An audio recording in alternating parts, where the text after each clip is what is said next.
Well, the reality is all of us are truly unique. It's just that Bill was considerably more unique than anybody I've ever known.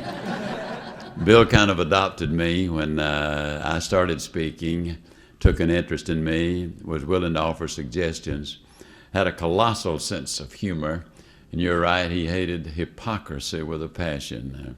As most of you know, a hypocrite's a fellow that gripes and complains about the sex, nudity, and violence on his VCR. And Bill hated any pretense of any kind. There were a couple of speakers that he and I used to tease about. One of them knew everything, and the other one was everything. And Bill just got the biggest charge. Every time he'd see me, he would come up to me and throw his arms around me. It's so good to see you. It's a joy. And we both knew what he was talking about. We'd get in a little discussion, and he would always talk about what had happened here and there, and he'd always emphasize, don't loop it. In other words, play it straight, right across the board. Tell it like it is. He had such a huge sense of humor. I'll never forget one time we were on a program together, and it was backstage, and I said, Bill, what's wrong with you and the folks in Canada? Well, he said, what do you mean, what's with me and the folks in Canada? I said, man, they sure don't like you. He said, that is not true. I am very big in Canada. I said, well, not in Toronto. You sure? Oh, he said, that's my favorite city.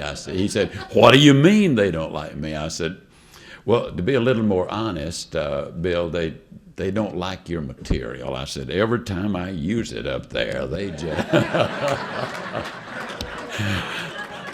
Well, you'd have to know Bill to know that he just got a huge charge out of that. He really, really did.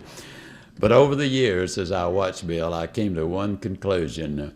Number one, he did everything he could to hide just how really bright and knowledgeable and loving and kind and compassionate he was. He did not want anybody to really fully understand that he not only was unique, but he was uniquely bright and uniquely created. He did not want anybody to be attentive to him for any reason other than they enjoyed being around him and appreciated what he was doing and the way he was doing it. I just enjoyed, and I think the word enjoyed is what I prefer to use with Bill. He was a great teacher and was willing to offer suggestions if you asked for them. He never imposed his wit and wisdom on anybody, but he shared it with everybody.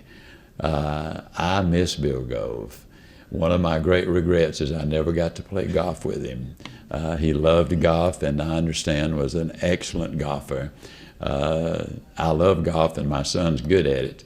But Bill, they say, played a great game.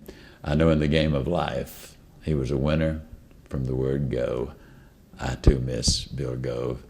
And Ada, I know, has left a big, big blank spot in your life. And we're just so grateful that you honored him and loved him and were part of him. God bless you.